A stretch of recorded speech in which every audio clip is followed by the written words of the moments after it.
Agora, tem uma outra questão muito séria, que eu considero até um problema crônico na vida brasileira, que é a habitação. O presidente Jair Bolsonaro hoje, inclusive, falava sobre esse auxílio para todos que compõem a segurança pública nacional. Isso é fundamental. Mas agora, e a população brasileira de um modo geral também, presidente? É importante? É. Os policiais merecem, bombeiros, policial militar, policial civil. Isso é fundamental. Eles precisam ter o seu lar, a dignidade do lar. E também as outras famílias. Mas nós temos outros projetos habitacionais, então precisamos intensificá-los. Nós precisamos mitigar essa questão gravíssima, que é crônica, se arrasta há décadas e décadas em nosso país. Um lugar digno para chamar de seu. Atenção, protesto aqui. Manifestantes bloquearam a rodovia Inácio Barbosa. Estão cobrando esta moradia digna. A Jéssica Cruz acompanha a situação desde muito cedo. Nos traz essas informações. E eu sempre enfatizo isso e afirmo a você. É um direito do cidadão uma habitação digna.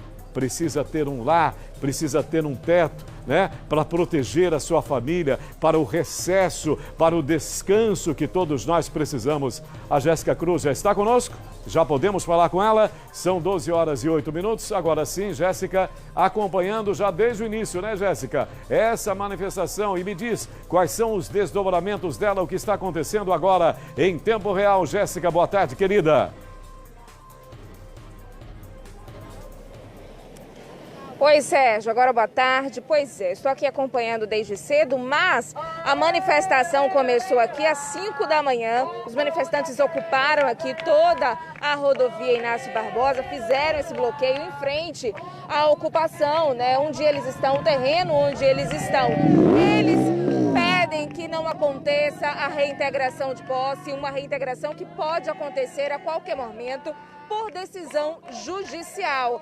A decisão da Justiça, inclusive da 13ª Vara Civil, pedia que esses manifestantes se retirassem de forma voluntária até o dia 11. E isso não aconteceu porque eles querem algumas reivindicações. Eles fazem algumas reivindicações, a exemplo da moradia. Eles não querem um auxílio moradia, eles querem a moradia, a casa própria. A gente vai conversar aqui com o Flaviano Cardoso, que é advogado do movimento, vai explicar pra gente sobre todas essas reivindicações, né? Primeiro, vamos a essa decisão da Justiça, né? Ela prevê uma reintegração a qualquer momento? Exatamente, né? O entendimento dos advogados do movimento, em parceria aí com a discussão das assembleias, né, que o pessoal está realizando na base, é que o GGCC estabeleceu como data para a saída voluntária o dia 11 às 11 horas e 59 minutos, às 23 horas e 59 minutos. Portanto, a partir do dia 12, a reintegração ela pode ser realizada, já que os populares decidiram em assembleia, com assinaturas, inclusive, com a sua autonomia, que iriam resistir. Diante disso, a capitã Belisa nos procurou, inclusive na sexta-feira, preocupada porque existem coisas a serem mais esmiuçadas e explicadas no despacho da 13ª Vara. Não existe com muito detalhe e convicção uma precisão sobre os marcos.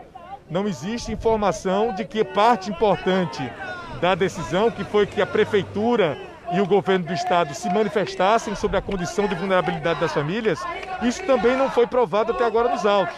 Portanto, a própria polícia, existe uma decisão, inclusive no despacho, que encaminha que a polícia impeça que exista mais barracos sendo construídos. Isso exigiria da Polícia Militar ações de exceção, né, que não são compatíveis com o Estado Democrático de Direito.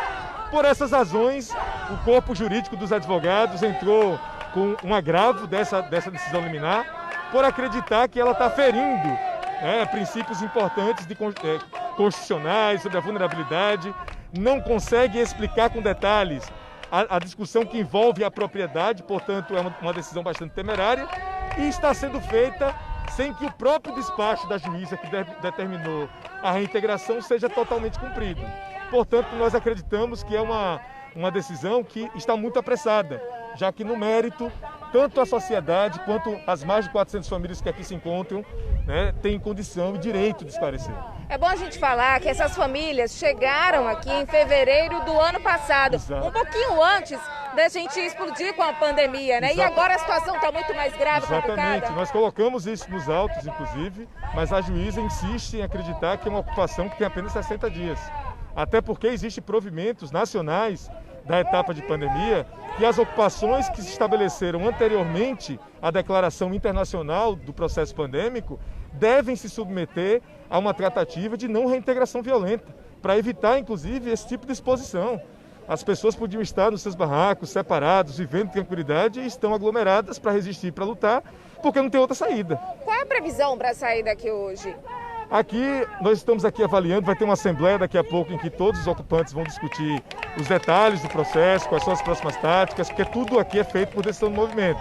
Mas existe a proposta de que se procure com mais firmeza a Prefeitura e o Governo, já que existem 2 projetos obstados nos dois entes do poder público.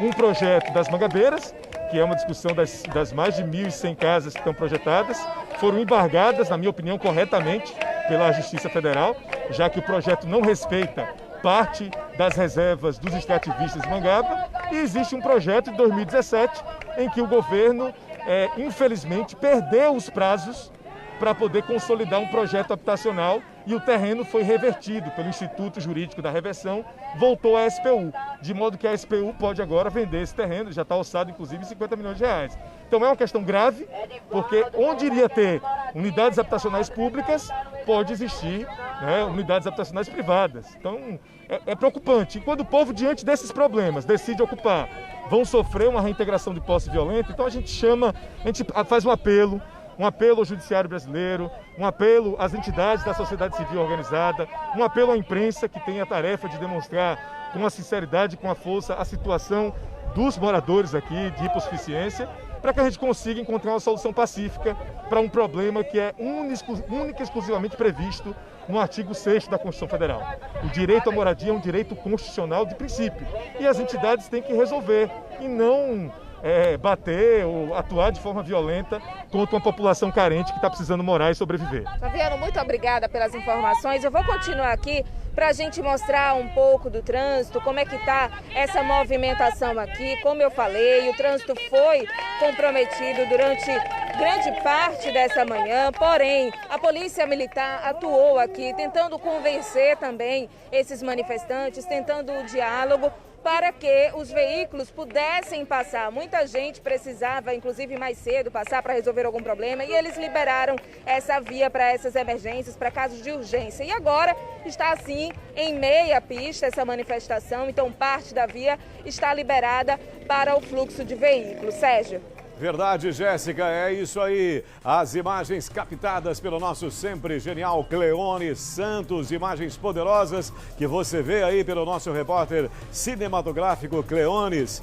E eu concordo em vários aspectos com esse advogado. Ele tem muita razão no que se refere ao citar o artigo 6º da Constituição brasileira, qual seja, todo brasileiro tem direito a uma moradia digna. E esse artigo tem sido respeitado em sua essência? Nós compreendemos assim? É essa a realidade? E uma outra questão a se discutir.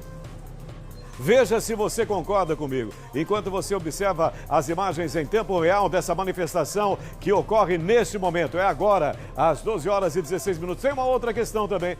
Por que não se antecipar ao conflito?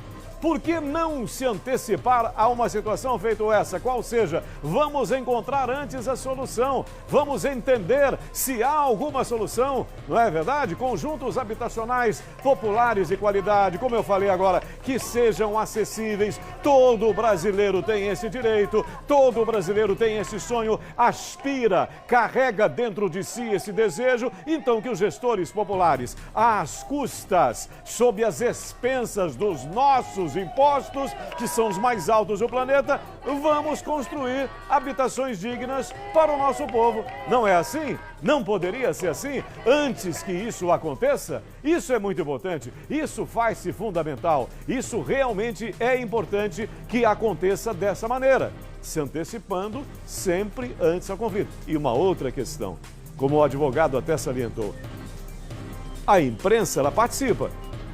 Nós precisamos informar, mas ao mesmo tempo precisamos também conscientizar. A manifestação, desde que respeitosa, desde que serena, desde que com muito bom senso e tranquilidade, e que não atrapalhe. Ó, o outro direito, que também não pode ser agredido, não pode ser ofendido. o meu direito em ir e vir. Aí é outra coisa. O meu direito começa onde o seu termina? O seu direito termina onde o meu começa? É importante a manifestação, ela é justíssima, desde que você não interfira, digamos assim, a uma consulta, há uma questão muito séria a ser resolvida. Estou eu aqui no meu carro, estou levando aqui a minha mulher para uma consulta, temos aqui uma gestante, nós temos um idoso prestes a ser encaminhado para um atendimento médico e por aí vai. Eu sempre penso nisso quando eu vejo que bloqueiam alguma passagem, atrapalha-se ali o fluxo. Vou repetir para não ser mal interpretado. A manifestação é correta. Cria-se, então, exceções, né? Já criou o fato, exceções para que o trânsito possa fluir da melhor maneira. Beleza? Estamos conversados?